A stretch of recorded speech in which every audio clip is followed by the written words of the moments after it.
اگر تو هم مثل این خانوم درگیر بیرون زدگی دیسک هستی، حتما تا آخر ویدیو رو ببین. این دیسک کمرته که از اینجا دچار بیرون زدگی شده و فشار رو برده به عصب و دردش توی پای شما پخش شده. زمانی که عطسه میکنی یا شاید خم میشی، زمانی که صبح از خواب بیدار میشی و میخوای بری دستشویی، درد کمرت زیاد میشه. حتی زمانی که پیاده روی ساده انجام میدی، بیرون زدگی شدید میشه و فشار میاره به عصب شما. یه کاری که شما باید انجام بدی برای اینکه سعی کنی بیرون زدگی رو برطرف کنیم و دردی که تو پاها میزنه برطرف بشه و فشار از عصب برداشته بشه. خیلی ساده است. روزانه 5 دقیقه این تمرین رو انجام بده. روی شکم دراز بکش. دستات زیر شونه ها باشه و سعی کن از طرف بالاتنه بلند بشی. 5 ثانیه نگه دار، برو پایین، 30 بار انجام بده.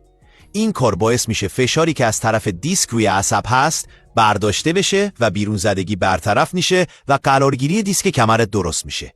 بابت مشاوره عدد 2 رو بذارید.